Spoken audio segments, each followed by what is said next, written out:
Hey, everybody, it's the Monday Review with Sanjay joining us. Got Vince here. Sanjay, how are you, Sanjay?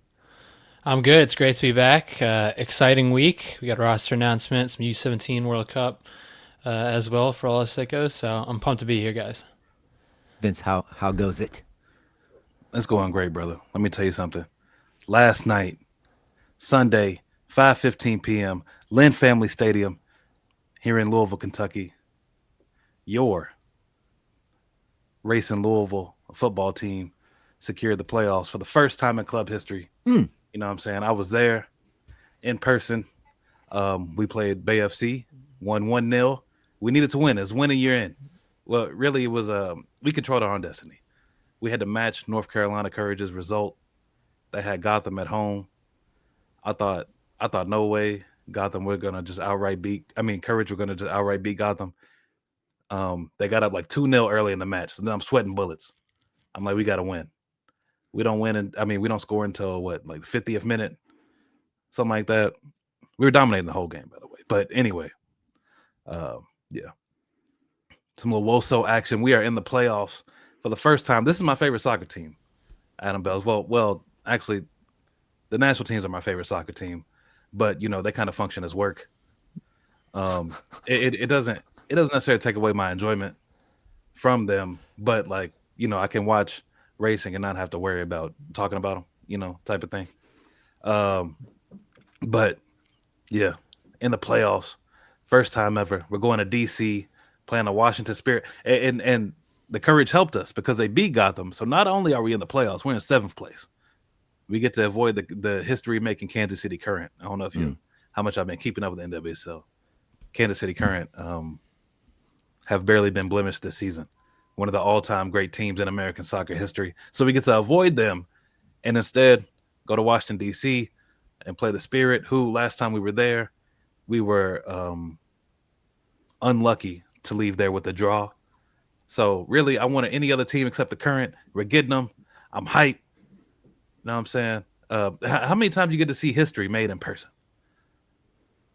Not very often. Last time I did was at that Trump rally 2 days before January 6th, which I was covering, not participating in. For anybody who's confused about that, Yeah. but that felt like history. Yep. Anyway, yeah, congrats. Is the Kansas City Current still coached by that all-time great coach in American soccer history, Vlatko Andonovski? That's right. Okay, man. Put some respect on his name. Yeah, bro, he's cooking. He's cooking. Also, before we get off of this, Bev Yanez, okay, our gaffer, first American woman coach to make the NWSL playoffs in 12 years. Okay, first person ever to make the NWSL playoffs as a player and coach. You know, we can move on now. Okay, all right. So we got some good action to talk about, and then like Sanjay said, the roster's probably coming out Thursday, Friday, and we're not going to talk about it much. But yeah, U17s play Burkina Faso on Wednesday morning, so we get to see, if the future really is bright. Actually, this won't decide whether the future is bright, but it'll be something we can talk about and look at. Kevin Sullivan, Matisse Albert, Hey, lots man, of other talented kids. speaking of U17s, I talked about racing. I didn't talk about Lou City, who left the playoffs and who left the playoffs with a whimper. We won the Players Shield. I think they call it the Players Shield in USL. Won the league, had home field advantage throughout the playoffs. We lost in the first round to Detroit City FC. I bring this up because Kobe Hernandez Foster was on the field for Detroit. Wow. For Detroit, okay. Yeah. He didn't start. Man. He came on in like the 58th minute or something like that. He play midfield or did he play fullback? I think he was playing fullback. Okay. Yeah. That's Man. a throwback. Yeah, it is. I had a lot of hope in that player. Haven't been right about everything. All right, Noki back in the 11 for Augsburg. This was a little bit in doubt because he had a rough one last weekend. if you may remember, they lost 6-0. He was at least partially at fault for all three of the first three goals. Um, but he came back after the cup match in which he didn't play in the middle of the week. And Augsburg actually put up a good fight against Dortmund at home. Only conceded 4 shots on the night. The goal was from Guirassy, and that's the only one where you could, well, that's the only time you could really even in bad faith argue that Banks was at fault. Yeah. It was a kind of a bang bang accidental play, like a weird mix up where the central center back, Banks was playing right center back. The central center back steps in front of a ball played to Guirassy in the air, and he heads it right off the chest of his teammate right in front of him, and it ricochets favorably to Guirassy heading towards the sort of the right side of the box. And Banks was, so Banks is on the opposite side. He recognizes it and sprints over to try to close it down. He just doesn't quite get there in time. Guirassy slots it home off a little deflection off the keeper's hands. So that is, maybe Banks could have made a just totally superhuman play to stop that goal, but I don't think anybody blames him for it. And, outside of that, he was very solid. I mean, he did allow, I'm taking the negative stuff first, but he did allow Julian Brandt to shoot from 20 yards or so when he probably could have closed him down a little bit more. But other than that, very solid. He rambled a little bit up that right side. He was pretty good in duels. I think he's going to get called up, and I hope he is. And I think there's a decent chance he's going to keep improving the rest of this season. Yeah, he should get called up, and I'd like to see him get on the pitch too. At this point, I mean, there's just little, playing on the right side of that back three. There's just little technical things that you see, even in a relatively uneventful game, that get you excited. Like what?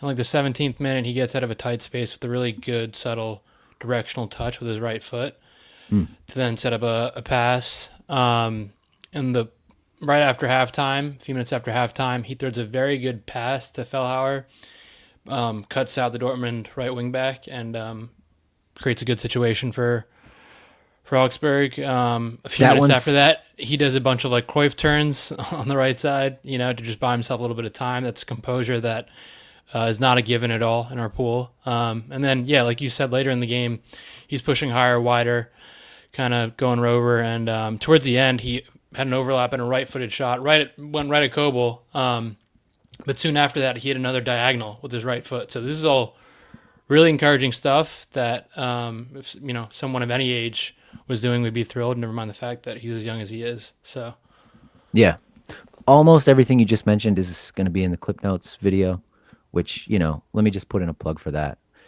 If you want to, do you want to actually see all this for yourself without clicking through 300 grainy YouTube videos? I think you do. Join the Patreon at the $5 level or higher, and you will get clip notes, a bespoke video, including most of the key moments on the field for our boys this past weekend. Mm-hmm. Usually more than we actually discuss on the pod. A lot more. Come on. Yeah. We'd have a 2-hour pod if I discuss all those clips. Usually a 12 to 15-minute video, but, as someone who used to be in the struggle, we come through these YouTube videos, maybe rewatch the games, whatever, just for the hope of a little morsel of goodness, of involvement from one of our boys, you know what I'm saying? And you can cut out the middleman. You can cut out all that time that you would take going through these YouTube videos or watching the games. I would still recommend watching whatever games you can watch, but you could only watch so many games within a weekend, right? And so for those other ones that you miss, we got clip notes, baby. Yeah. What if the morsels were all in one place? You eating good. That's a feast. Efficiency. You put a whole bunch of morsels together. And also joining the Patreon also skips you the ads and supports our work. We're gearing up for the big push to World Cup 2026, and we would love for you to join us. Yeah. Just real quick before we move off Noki though, I was just combing through Augsburg game logs to see what's going on here. Like as far as like I don't know, they played 3 center backs, and he moved from left last weekend to right this weekend. I'm trying to see if there's a injury or anything. Looks like no. So just this is real playing time he's getting. They're just He finding actually spots for him. Yeah. yeah, they're finding spots for him. The guy he replaced actually, I think he's captained the club a few times. Last name Jakic for Augsburg, usually plays as their right side of center back. So he put him on the bench this week. We will see what's going on going forward. But like we said, a much improved defensive performance from Augsburg this week. So Yeah, they were really unlucky to not get a result out of this game. Like that was brutal luck on that goal. With Nogi positionally, I'm interested to see if we've only seen the U.S. running the back three with and without the ball. If the opponent's also doing that, right, so far with Poch. So obviously he'd slot in nicely with that. But even if it's the kind of Miles Robinson role against Ecuador, I'm interested to see if he can do that because he looks that comfortable in wide areas. Defending wider and then tucking in possession. But either way, hope we get to see him. Yeah, I want to say, yeah, Augsburg was unlucky. Augsburg was unlucky to not get a result, but they're nasty in possession, man. It looks like a bunch of me in Sunday League out there trying to possess against a bunch of 25-year-olds. It's not good, and like every time they try to play it up the middle, there's some poor touch or some misplaced pass. Soccer's a hard game, but they're not quite up to it when it comes to like moving the ball up the field. All right, let's move up to Hamburg, where Gladbach visited St. Pauli over the weekend. Scally started at right wing back, and Gio got a 15-minute cameo, which we will be discussing in Gladbach's first Bundesliga win of the season. I don't have anything to say about Scally. All I had was Joe Scally, performance from Joe Scally, average Joe. I mean, like, it is notable, right, that he can play damn near any position along the back line in whatever system. But yeah, he nearly scored as well. I guess we can mention that. Got him behind, shut off that speed. But yeah, overall it was, Joe Scally. There's some morsels in there though. Nice little turn along the touchline. To play somebody, I mean, not in, but one of those in to out runs. You get in the channel a little bit, maybe a striker that really can't do anything with it. But progressing the ball. One time, the running behind was nice for the almost goal. Had a pretty hefty fella tracking them. It was interesting for St. Pauli. St. Pauli got some beefy dudes, man. But yeah, that's it. We can move on to Gio. Just hope. I'll say I hope he's on the roster this week. I hope he's in there. You hope Scally is?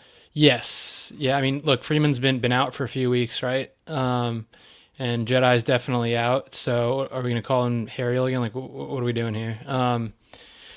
Is Tolkien out of the project? That's a good question. That's another possibility, I guess. But with Scally, no doubt, in terms of soccer and his experience, that he should be there. We'll see how much the alleged off-field stuff, if anything, whatever there is to that, is a factor. And that's a good segue into his teammate. I mean, to be clear, Tolkien is out of the project. I mean, what are we talking about? I know we got some J-Ma partials in this call right now, but I mean, not that much of a partial. I mean, like, he's out. I'm partial to him over Nathan Harriel. I'll be that. No, yeah, yeah, for sure. So yeah, Gio made a real contribution to a goal in this game, which is I think the first time that's happened this season. Even if it doesn't show on the score sheet, got a pass to his chest along the touchline near midfield, brought it down coolly. This is kind of a difficult moment, I think, to handle. Obviously, the game was already decided. It was 3-0, but he takes it down with his chest and then volleys it into the channel for a teammate, puts him basically in on goal. That shot is saved, but spins up and gets batted home by a teammate. So Gio created the chance. He also did misplace a pass in his defensive third where he, he's mostly playing it safe in this game. But in this case, he tries to deceive. He's like, he's got the easy pass out to the center back to his left. He tries to trick the defender and play it like diagonally on the ground out to a winger or a wing back or something. I don't know what. And it gets deflected, and then there's like sort of not even a chance that comes from it, but like they do get possession in Gladbach's defensive third. So people will and are pointing this out as a ding on him, and it is. But I think, the fact that he helped create a chance, the fact he's on the field, I'm not giving up hope. And I think you look at the roster. I mean, we'll get into it later, but you look at the roster. If he and Scally didn't, crash into Pochettino with a golf cart or whatever they're accused of doing, if Pochettino can find it in his heart to bring him in, and he may not want to, he makes sense. He makes sense for this upcoming camp, given all the injuries and the way we've been playing. Yeah, it might be possible that we can really mark some people off the list if they're not called into this one. Because I mean, it does seem like Poch's gonna have to do a little bit of fishing, right? Yeah. With the, I mean, they're piling up the injuries. Yeah. So, yeah. It's a clear signal about Gio if he's not on this roster. And going back to his performance in this game, Bells, it's also worth noting the state of the game, right? Like they were clearly going to win the game. By the end of it, the weather was bad, so I'm not like knocking him for a lack of adventurousness. It would always be nice to see him try and sprint in certain situations, but with the ball, the game was what it was by the time he got in.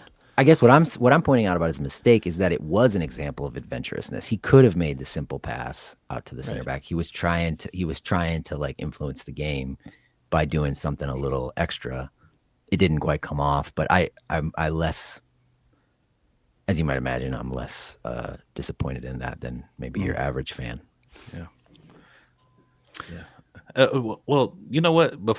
Since we're here, and I heard you and Chuck talk about it on the pod on Friday, Bells, but the comments, man, I do just want to say I'm disappointed in how he handled that question, how he handled that situation right there. Because, yeah, me too. I mean, I've talked about this multiple times on multiple different things. I am by all means, limit unforced errors kind of guy. When you talk about adventurousness, I have none in my personal life. I play it very safe, extremely safe. My wife comments that she's bored by it sometimes, just my lack of spontaneity, adventure. Like, yeah, hey, I'm gonna live where the green grass grows and watch my corn pop up in rows, and every night be tucked in close to you. You know what I'm saying? And I can do that 365 days a year for 50 more years, and I'll be content.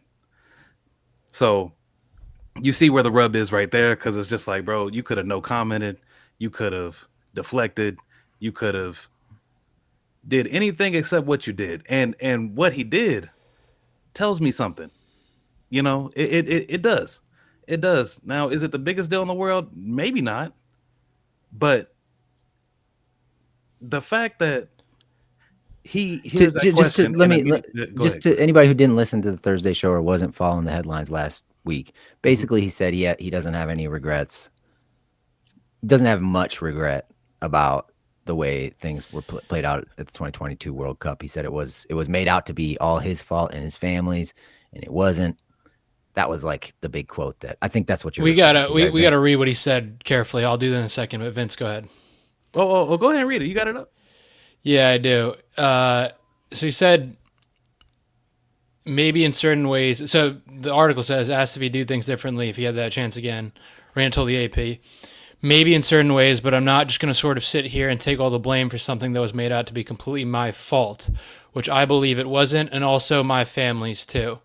At the end of the day, I was just upset that, I wasn't really playing. I was playing at Dortmund. I thought that I wanted to play at the World Cup, and ultimately, in the end, I didn't do that, and that's really what it stemmed from. I guess the frustration, the disappointment was just wanting to play and help my country. It's so far removed now and so far in the past, I don't even really want to talk about it anymore.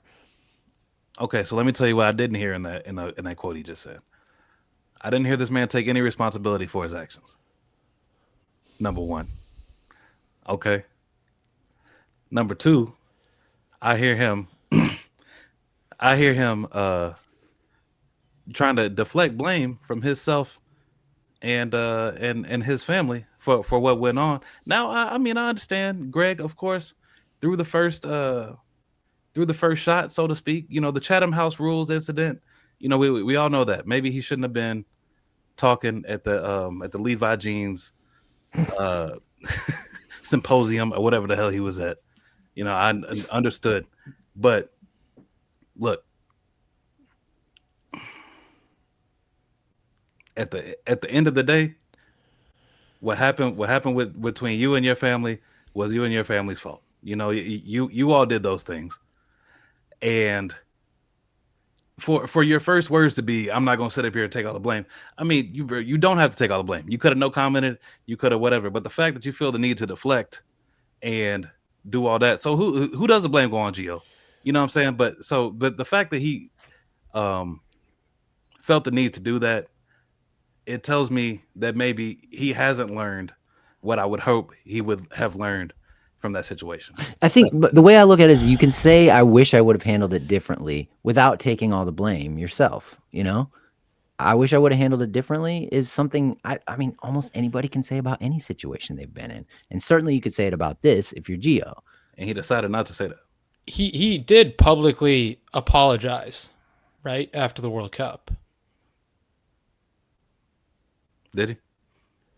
I gotta pull up that Instagram post, but I don't know. I don't remember an apology. If there was an apology, it got lost in a lot of other stuff that was said after the World Cup. But anyway, what's your thinking, Sanjay? You're over there shaking your head, rubbing the bridge of your nose. Is this going on YouTube? Let me qualify what I'm about to say by saying, like, I'm not trying to be a contrarian here, and I don't think necessarily like that he is the best teammate ever or the best guy ever. Like, that's not what I'm suggesting, and his behavior at the World Cup was obviously unacceptable. But I also think there is I'm not going to point fingers at anyone in particular because it's so many people. It's definitely the majority of fans and people in the media too, my beloved colleagues. There's a lot of people ready and willing to crucify this guy because it's something that happened a long time ago when he was 19. He was still a teenager, right? Yeah. And obviously it was bad, but he's not the first and the last person to ever conduct themselves terribly at like, this isn't a totally unheard of thing. It was very disappointing for the U.S. It was inexcusable, but especially when the rest of the team is fully bought in. That being said, when you just look at the reaction to this, I think that first quote that I read out, when he referenced his family, that's clearly, he's pointing to the whole saga, right? The drama in its entirety. He's not just talking about his behavior at the World Cup. That's obviously his fault. But everything that happened, it's definitely not completely his fault. And it does feel like the reaction to it has been as if it was completely his fault. Now, he's not going to throw his family under the bus. I put way more blame on his family than him or Greg for any of this. His family, that's psycho behavior. It's inexcusable. We've talked about that more than enough. But I'm not surprised by that part, right? You're not going to throw your family under the bus in an interview like that. But yeah, towards the end of the answer too, he also says it's so far removed now and so far in the past, I don't want to talk about it. And his teammates have said that too when they were asked about it, post World Cup after he got back in the squad. So, yeah, like he should be in this squad, as you continue to try to build up players for that pocket winger position, given, talking about Pulisic out, Tillman out, Zendejas out, Weah may not necessarily play there, but, another attacking player gone. So this is the situation where it definitely would make sense to bring him back. And Luna hasn't played in weeks.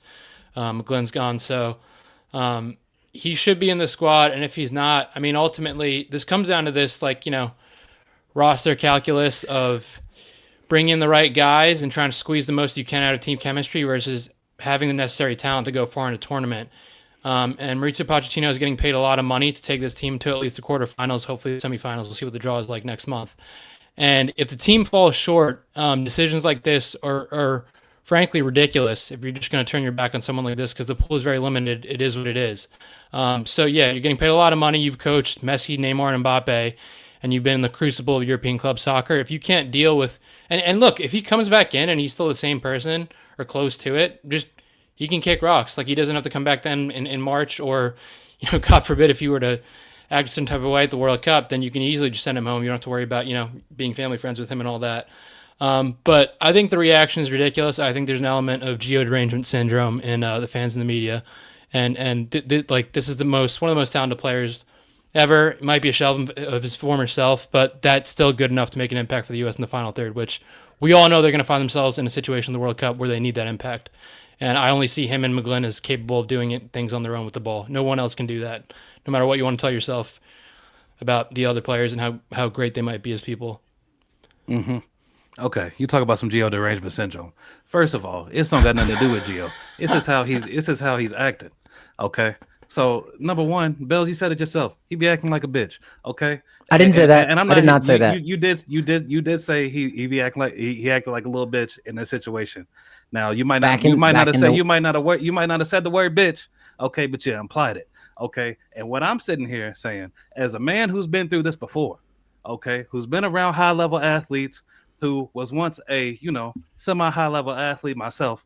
You know what I'm saying? I know the situation. I've been through in a similar situation to Gio, and I did not understand the consequences of my actions and how I could have moved forward from those actions in a more productive way that would have helped myself and my team until I was like 28 years old. So I fully understand where he's coming from. But I also was not in a high performance environment at 22 years old. And so what I'm saying is when you have goals, you have dreams, you know what I'm saying? It would behoove you to not use the experiences from the past to learn from and to better yourself going forward. And what I'm saying is these quotes, I'm not sure that he has learned from. Now, am I here saying that he shouldn't be in the team? No, not necessarily. Am I saying that these quotes are going to rub Potts the wrong way? Not really. Who knows how he functions within the team environment? I'm not saying he's a bad teammate, but what I'm saying is these quotes here, they kind of tell me that maybe he hasn't done necessary work to get past that situation and understand. I think that's fair. I mean, that's how I see it too. But I think Sanjay's point that, like, look, Poch has coached every big personality and many of the big personalities in global football.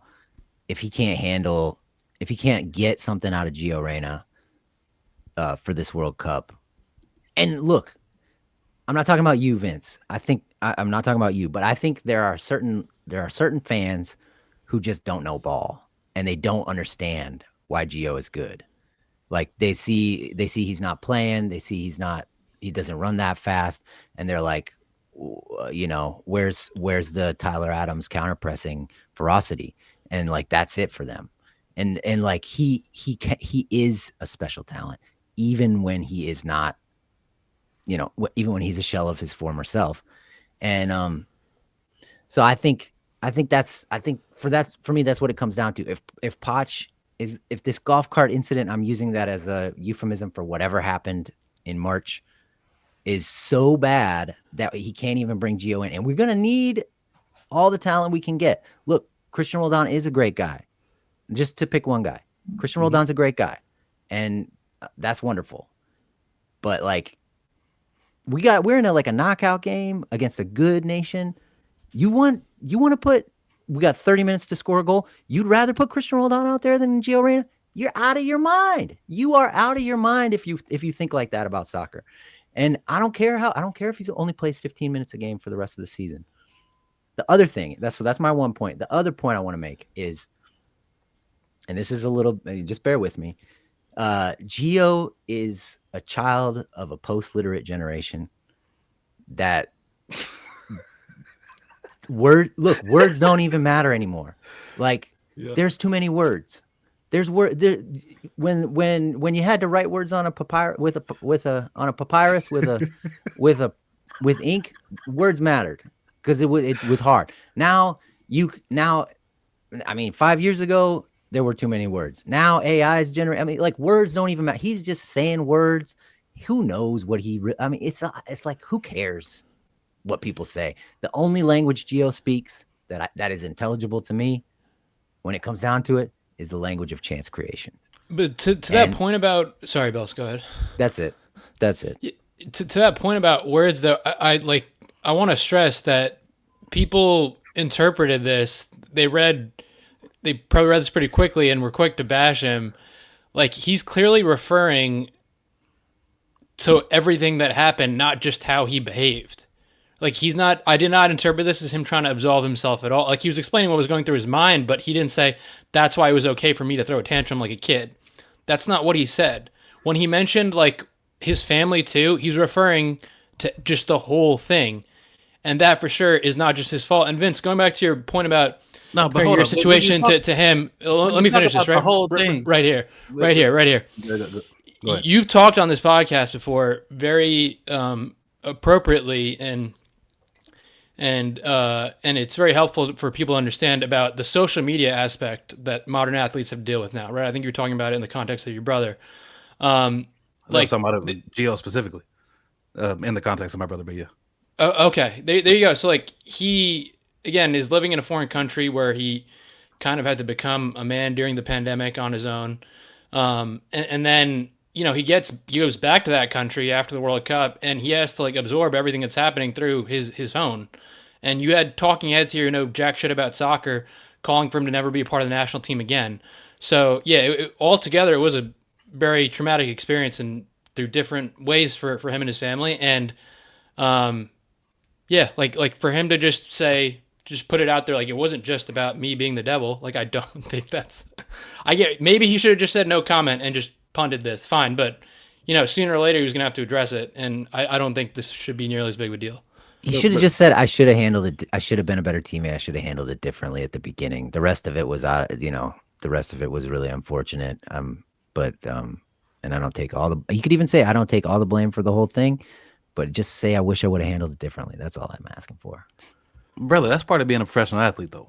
You're talking about how Gio handled the response to what went down and all that. I mean, you signed up for this, innit? You know what I'm saying? I mean, it just... Yeah. All right, we've been on this for a while. I mean, I just think, Bells, what he said, I think, was closer to that than other people thought it was. Like, he said, and maybe we got to hear the whole interview transcript, but he said, maybe in certain ways. So, like, he clearly knows something's there.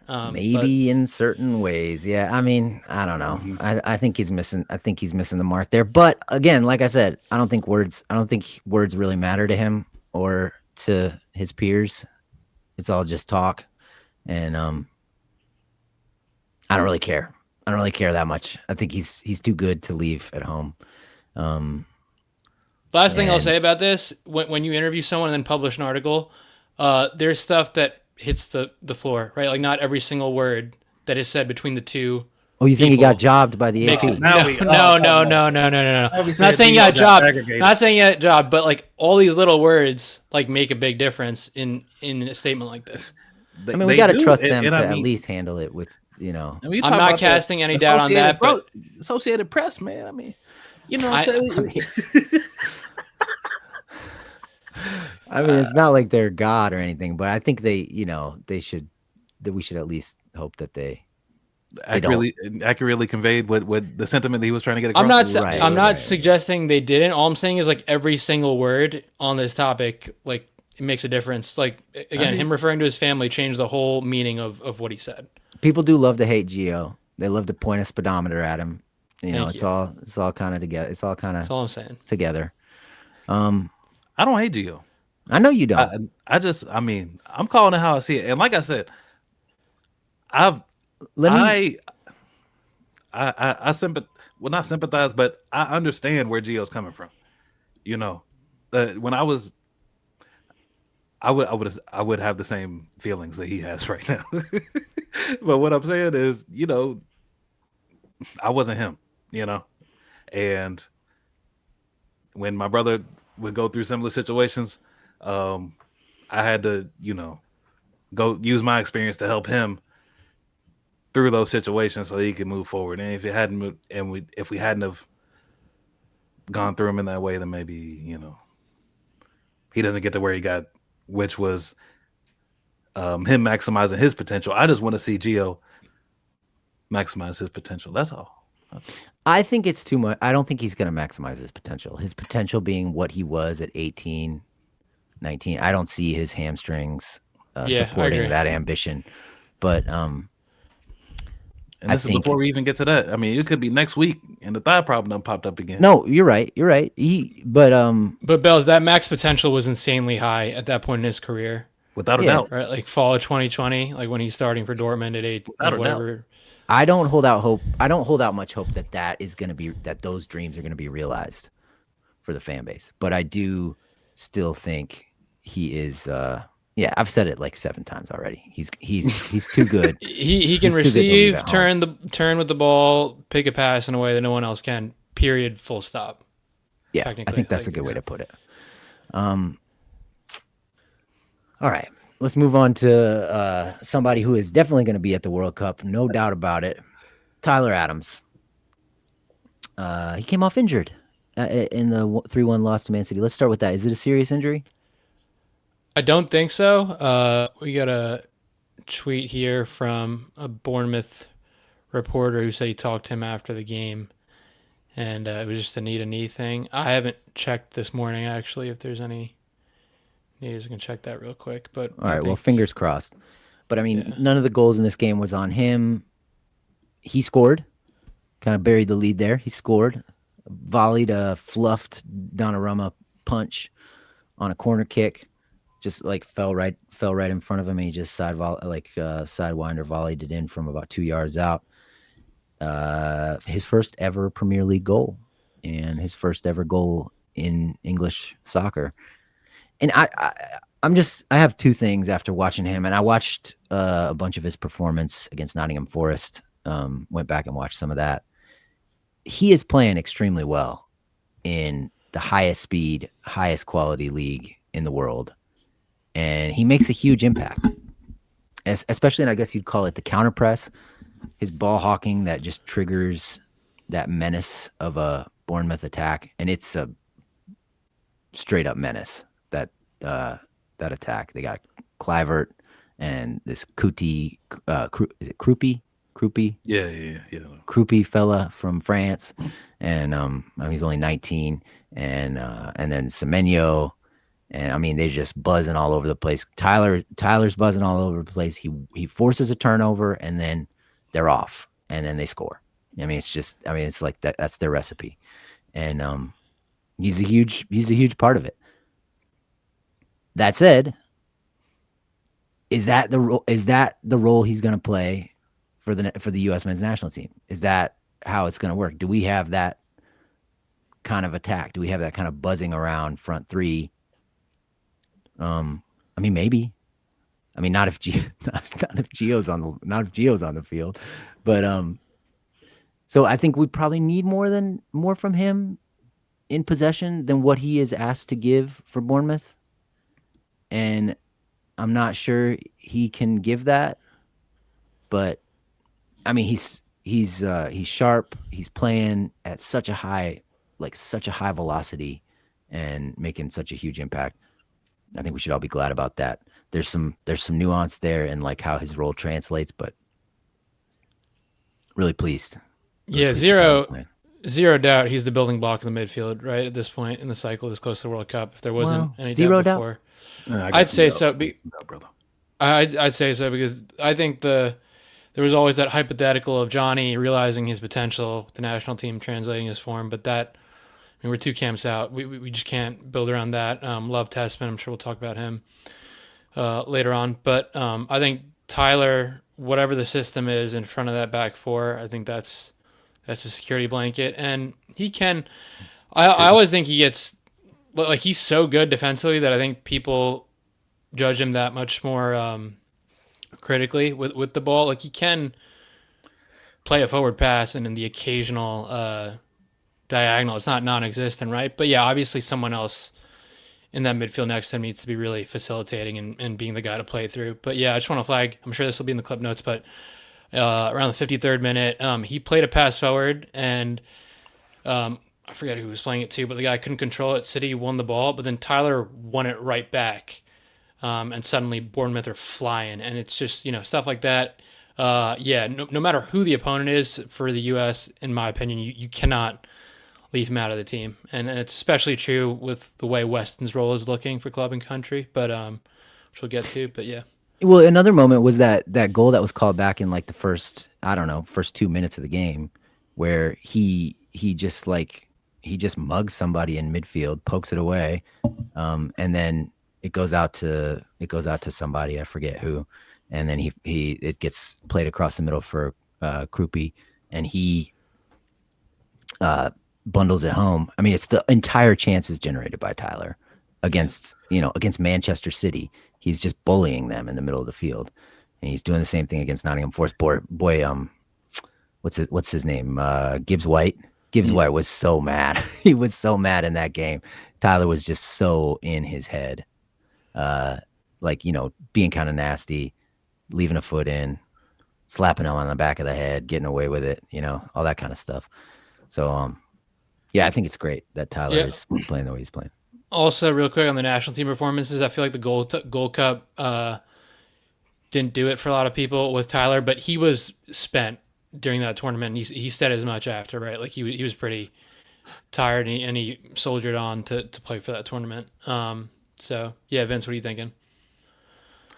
Oh, I mean, it's the same things we always talk about with Tyler. I mean, it's just, this is why I'm hard on the errors. You talk about the Mexico one, the Panama, defensive positional errors. Defensive positional errors. Just because, well, first of all, he's not giving us much in possession. He's not giving us much, and most of his value is going to be derived from defense. And with that, we're not pressing and counter pressing in the way that Bournemouth is, and so we lose a lot of that utility from his defensive ability, and without that, plus not getting much on the ball, plus like a positional error here or there, it frustrates me. And I don't disagree with you, Sanjay. He's going to be on the pitch. Deserves to be on the pitch. Probably needs to be on the pitch. But I mean, there's a reason why he's kind of only succeeded at Leipzig under Jesse Marsch, Leeds under Jesse Marsch, and then Bournemouth. I don't forgot bro's name, but in this high press system, when Jesse Marsch got fired and Leipzig moved to a more possession based system, like Tyler was out of there and out of favor pretty quickly, and even under Greg and early days under Poch, we see that he is a kind of a limiting factor when it comes to building out or whatever. But Poch has seemed to solve that problem without taking Tyler out of the pitch or whatever. We don't have problems getting up the field or anything like that. So, and that's before Serginho, right? We haven't really had Serginho. Yeah, without a doubt, and that's before Serginho. So, I mean, I'm just saying all this stuff, but yeah, he's gonna be on the pitch. He deserves to be on the pitch. Like I said, it's just I'm just always gonna have my eye wandering a little bit. That's all. The limitations are what they are, but I think if you stick with three center backs with and without the ball, I think his defense can almost become, you can turn his defense into more offense if he has more freedom to press. And then, yeah, even like you just said, with that back line being more comfortable in possession. I mean, look at this upcoming window, right? If you have Serginho, Noki on the right side, Chris, and then Tim Ream on the left side, and Arfston, who's Arfson. Maybe we can talk about Arfson later. He's low key a tidy player. He's growing on me. That's a pretty good foundation for ball progression. And then you have another guy like Tessman in there. I don't think Tyler's holding you back too much. I hope not. Yeah, yeah. I mean, that's a fair point. And we talked about last window just our lack of business handling in the back line. So we're gonna need that man to be like when Miles Robinson or whoever gets done on the right side, we Tyler Adams flying in, Yeah. to eliminate the danger. We're gonna need that because it seems like we're gonna be putting at least one, maybe two center backs out there that I'm gonna be. Well, really three. We're gonna be putting three out there that are capable of giving us shaky moments. You know what I'm saying? So we're gonna need that security. We're not immune. Yeah. And Belz, to your point about whether the U.S. can replicate that, stylistic aspect of Bournemouth, I think with Ballo in the mix now, and then once Christian gets back, you're definitely cooking there. Even if Brendo gets minutes in this window, he's definitely more suited to that run and gun kind of game, right? When they're spacing behind. So I think Ballo changes so much about the way this team plays. It's so noticeable. So I think it'll help with Tyler. Also, just to sort of segue to the next thing, Ballo, speaking of Ballo, Pepe hasn't started a game since mid-September. And some of that's been injury related, but it sounds like Gustil is gonna, the word on the street is he's gonna start on Tuesday against the Olympiacos in Champions League. So now Pepe is basically sitting behind Teal, who's not even been a striker up to this point in his career. So I just think Ballo's position grows stronger by the day, even when he doesn't score, even when he misses a chance or whatever. He had a really nice shot assist in Monaco's loss to Paris FC. Set up a really good chance for Minamino, I think. Or no, it was for Akliouche. And Akliouche had it basically a penalty kick, arriving on a little square ball from Ballo, and it was saved. But yeah, he's nice. Yeah, he is the striker for the national team, as we say, every 3 or 4 days on this podcast. So let's take a break, come back, and take another break, come back. We'll talk about Brendo, maybe a little bit about Tessman and Wes, and then we'll get into Arfston. I know what you mean. He's got some tidiness, and we'll be back in a minute. All right, we're back. Let's talk about Brendo first. I don't have anything to say, so it's gonna be this is for you, Sanjay. Kind of like Guscali, I just had a Brendo performance. Okay. Tough day for Leeds, but no, I mean he does. There's flickers of what he can do in the final third still. Yeah. Like he drew a free kick in a very dangerous spot in the 20th minute.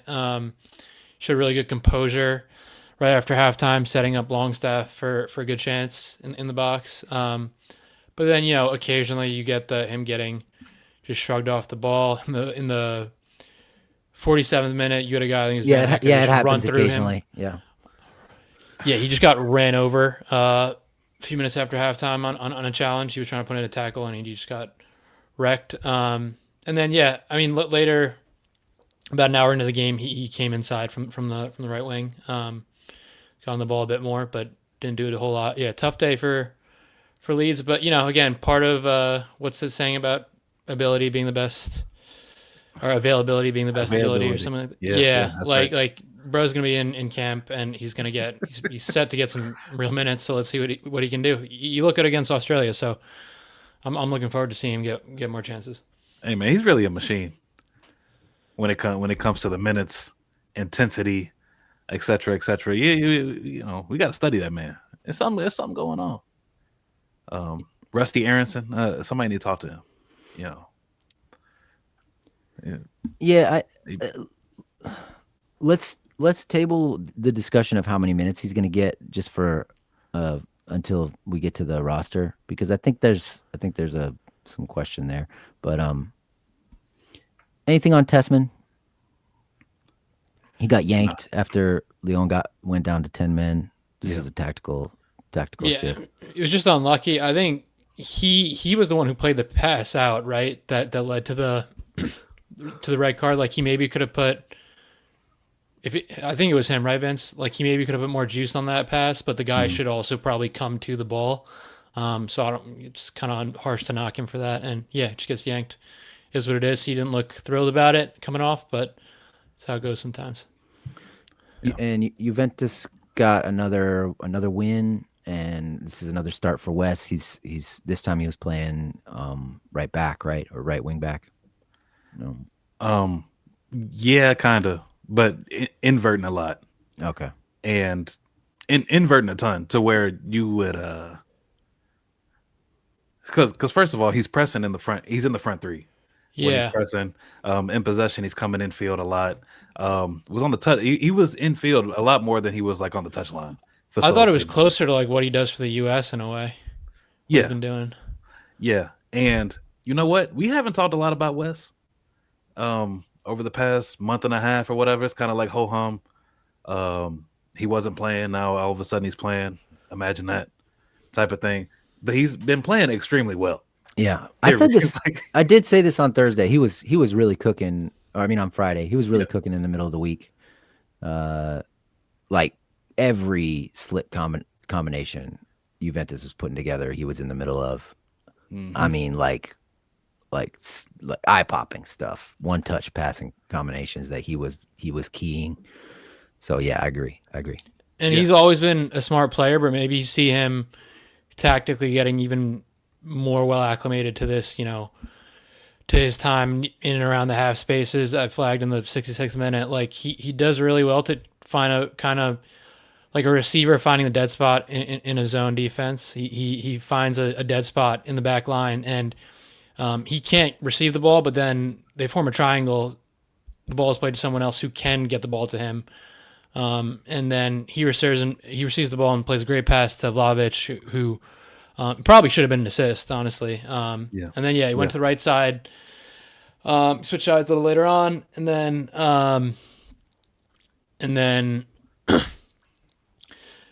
briefly at center mid before being subbed off. So we can talk more about his role with the U.S. and maybe if we like to see him deeper more later on. But we talk about the roster. But yeah, he's what a soccer player who needs to be on the pitch one way or another. Dude, Yep. he's so good. He's so good. And it's like we just like because Doug has been, Doug's been waxing poetic anytime he's on the show, right? About Weston McKinney. He's a And big West maybe guy. Yeah. yeah, and maybe people are just writing him off as being a West homer or whatever. Nah. Like Wes is back. Y'all need to be tuning in and watch Wes every week. Because like he is a cooking. And like Sanjay just talked about that chance he set up for Vlahovic. I mean, beautiful. You know what I'm saying? Little space within the like defensive line, receives the ball, turns. Little Vlahovic is like slightly in front of him, probably by like 3 feet. So a little pass across the penalty area that he has to put a little English on to get up to it. With his weak foot, Yeah. foot too. Yeah, with his left foot. And yeah, just set him up so nicely. I mean, Vlahovic just lays on the ground like, damn. You know what I'm saying? I got to hold this. I missed that chance. Because, he does get on Wes from time to time if he misses him or whatever. But, yeah, Wes is involved in their combination for, like, the first goal. He plays – I don't know who dude is, the attacker, the black dude. It's not Openda? It's Openda. Yeah. I was about to say it's not Jonathan David. Plays him in. I think he takes a shot, and then it gets deflected or whatever, and then it pops over to the left side where somebody tucks it. And then also like just to talk more about his role, like he's free out there, and so there's one piece of possession where he finds a little space like in his own half, receives the ball, passes it to someone else, moves like advances to find another pocket of space to receive the ball in. Now as Juve is moving into their attacking half, he receives the ball. He plays a pass for Openda that is cut out. But then, and he's on the left side of the field, but his pressing responsibility is the right side of the field. This man gets over to the right side so smoothly and seamlessly, like with like in about 5 seconds. Has to cover almost the entire width of the pitch and is in his position to be in that first line of defensive pressure almost immediately. I mean, it's West doing his West thing where he's covering ground, but you know, I don't know. It's just watching what what I do know. I talked about this on a solo pod before, but if y'all seen the the great speech by Jimmy Valvano as he's staring, he did it at the ESPYS. Former national championship winning college basketball coach, NC State, be one of the best college basketball teams of all time in Houston. Um, if you haven't seen the speech, I mean, maybe look it up. But this man, he's dying. Okay, he's staring cancer right in the eye. He gets up and delivers. I mean, you want to talk about somebody that's him? One of the great speeches of all time, of somebody looking at the fragility of the human condition, that's feeling it right in the eye. Okay, but anyway, so there's a quote in here that I always think about when it comes to Wes. Jimmy says, if you laugh, you think, and you cry, that's a full day. That's a heck of a day. You do that 7 days a week, you're going to have something special. And every time you watch Weston, especially when he's feeling good, especially when he has the confidence of the manager and he gets a run of games, you know what I'm saying? You're going to see something that makes you laugh. You're going to see something that makes you think. And he's going to misplace a pass here and there. And so he's going to make you cry as well. But yeah, man, just what a footballer. What a footballer. Yeah, it's like, and the thing about misplaced pass, and because you will see that from Wes, is unless you are just a godlike global footballing talent like Lionel Messi, or there's a few up in that category. You take risks, you're gonna misplace passes. That's part of the game, Yeah. And if you want people to not take any risks and just keep passing it backwards until we're getting pressed over by the corner flag, then I think you're wrong. So I think it's okay to misplace a pass every now and then. There's even a moment to the make you think part. There's a moment in the second half where he's in the box, he finds some space to receive a cutback, and first time lines up like he's gonna shoot it, but he slides it out to his left. Puts the goalkeeper and the defender on the floor. They were thinking about blocking the shot, and the goalkeeper thinking about saving the shot or whatever. I mean, the receiver of the pass is like too far away from, so he's like within the goal frame, but then the dude he's passing it to is like outside the frame of goal. So like maybe he should have shot it. Yeah, and Wes has been like he's an overpasser now. He does not shoot the ball. There was also another moment when he's like clear on like the left side of the box where he doesn't shoot as well. He opts to pass. But I would love to see him shoot a little bit more. But yeah, man, just so much culture, elegance that we had to fight. We had to fight hard to get the U.S. soccer population to appreciate. But yeah, every week he just shows it off, man. Just yeah. And there were people saying like 4 months ago that he might not be on the World Cup roster, which this is another "are you out of your mind" kind of thing. Like, do you really think?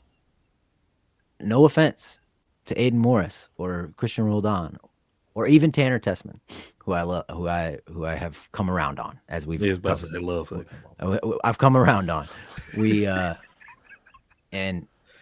But do you really think those guys are better than Weston McKennie when the chips are down at World Cup 2026? No way. No way. Weston McKennie's going to be there. Got to be there. Max Arston. Another guy who's going to be there is Max Arston. Yes. Yeah. Go ahead, Sanjay. I'm going to disagree with you. Banger of a goal. No, I'll gladly put my hand up when I'm wrong about a coach's assessment of a player's talent. Technical player, athletic player, maybe just needed some confidence, which he got with enough reps. And I am a Red Bulls homer. Like, I was disappointed Tolkien didn't get a fair chance, and I still think that he didn't really get a fair chance with any coach of the U.S., but it doesn't matter anymore because Max Arston's going to be the number 2 left back, the World Cup. Yeah, good soccer player. Assuming Jedi can get healthy. Yes, and obviously we want Jedi out there starting and playing as many minutes as he can. Maybe not every single minute like the last World Cup, playing through injury by the end of it. But Arfson is like a value add with the ball, especially if you're playing against a team that's content to sit back. In my opinion, he's a value add over damn near any fullback in this pool. Yeah. Well, do or die in the Hell is Real rivalry for Columbus. Just real quick, Sanjay. When you say damn near every fullback, I mean who are the exclusions? Yeah, I mean it's just Serginho, in my opinion.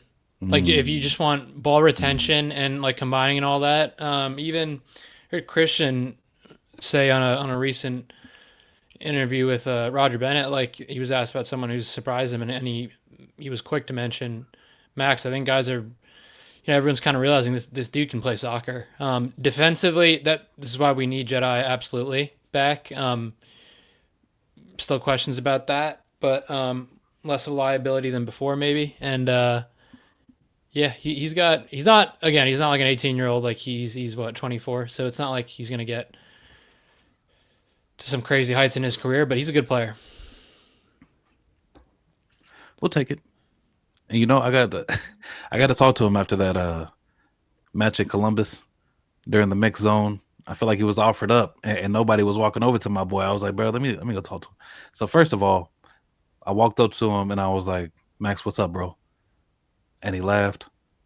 And I knew I was in there, but I asked him a few questions. I was just like, the first thing I was like, man, what's the difference between playing, fullback in the back four and wing back, which, he played for the first time in Columbus. I was like, you looked a little different out there today. And he laughed. He was like, hopefully in a good way. You know what I'm saying? He was like, well, yeah, it feels more comfortable. Then I also asked him like what he does or how is he able to, when he does play in a back four, is he able to switch? Like, how is he learning his new role? You know what I'm saying? And he said, yeah, he's in the lab, he's watching ball. But also he feels like every camp that goes and that comes and goes, he's able to retain more information. So he's just growing in that role. But yeah, it was an enjoyable fella to talk to. Yeah, he's a chill guy, and he's a good example too for all the kids out there and the soccer parents of how far your career can go if you were able to use both feet as well as he does. It's very impressive. Yeah. Well, he had a great game last night, which we should talk about a little bit.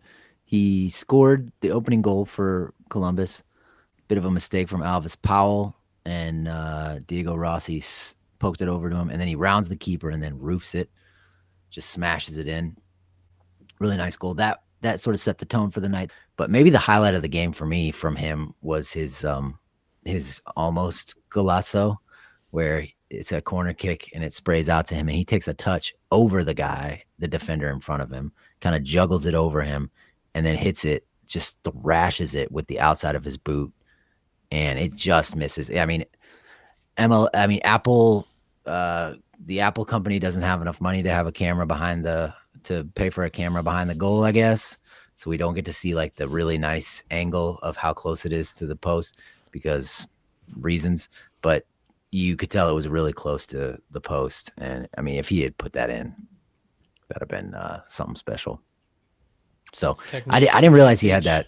I didn't realize he had that kind of nastiness in his bag. Yeah, he's a winger by trade, right? We should remind people. Yeah.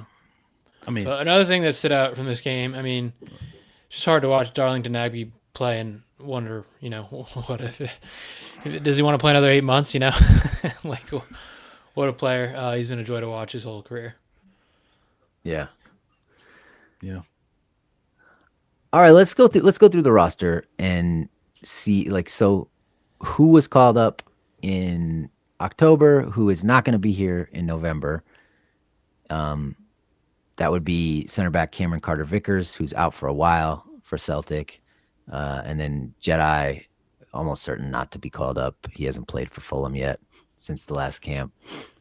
And so that's the defenders. And then Malik Tillman, very likely not to be back. I mean, he may play this weekend. I think it's possible, but I'd be surprised if he was called up.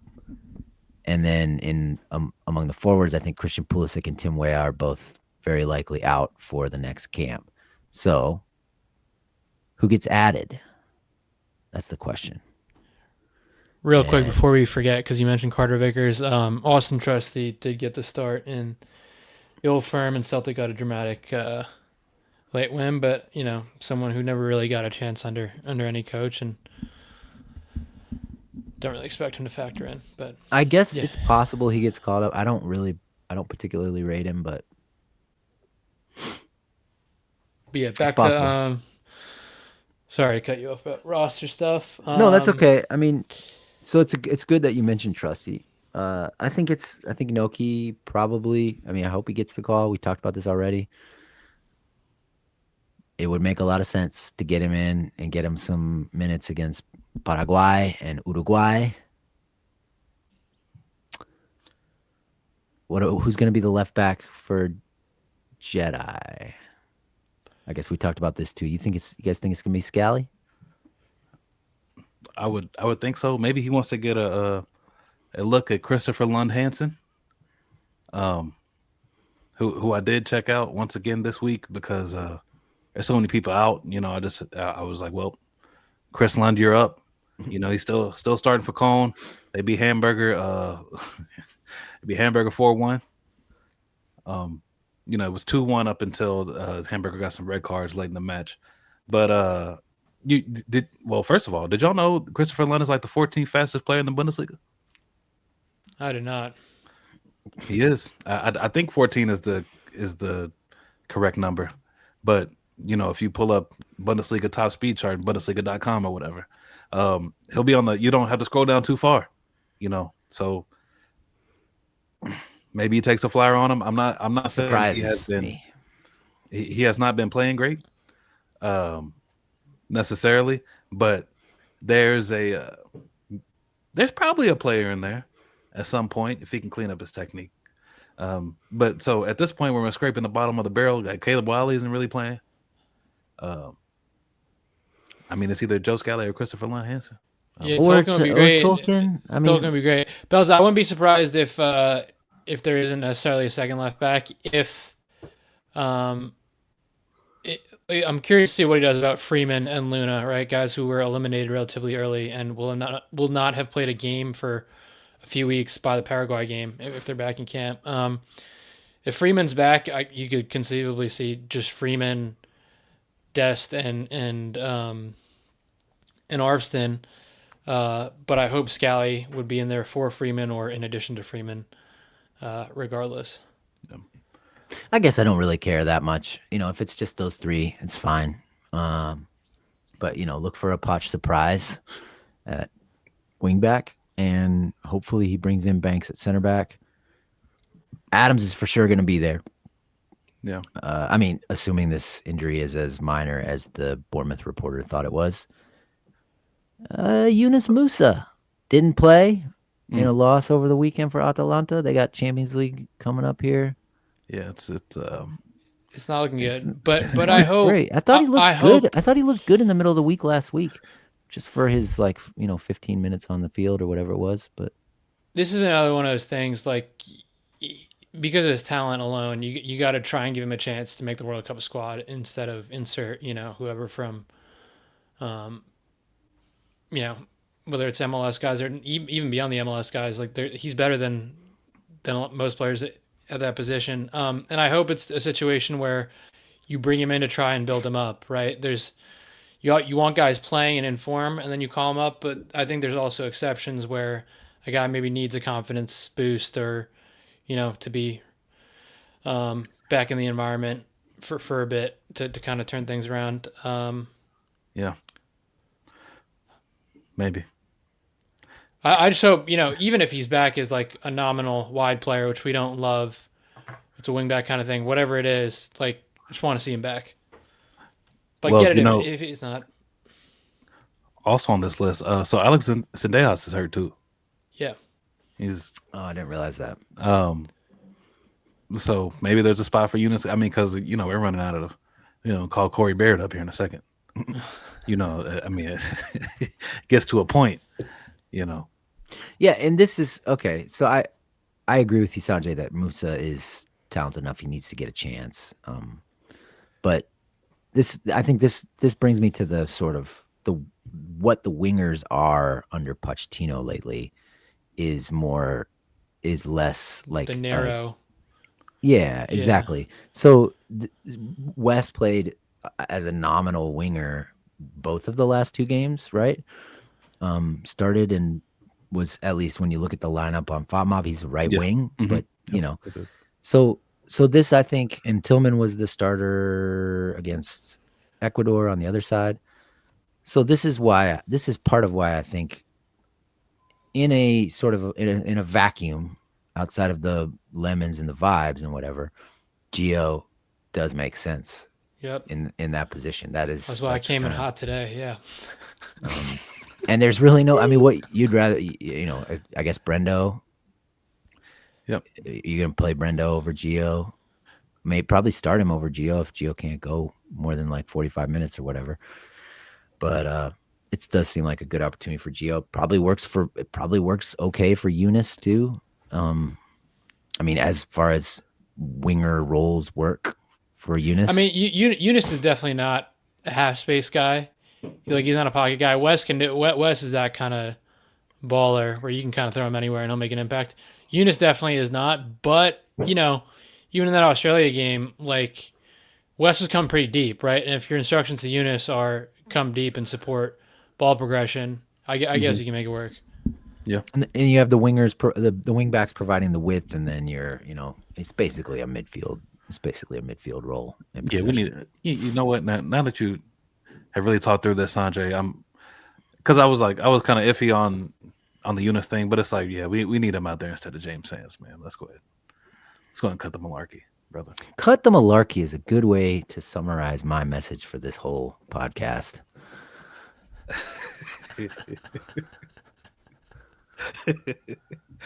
Yep. Time to cut the malarkey, everybody. And I think the forwards kind of pick themselves at this point, right? Ballo, Haji. You assume he's going to bring Pepe back Yeah, after Pat didn't play at all last time. I would guess it'll be Pepe, but you don't know, Vince? Oh no, I gotta go. Okay. All right. Okay. I can leave if y'all want to keep talking No, about no, the no, sport. no. Let's just go. Let's end it. All right. Hey, I think that's it. Thanks everybody for listening. We appreciate you. We'll see you.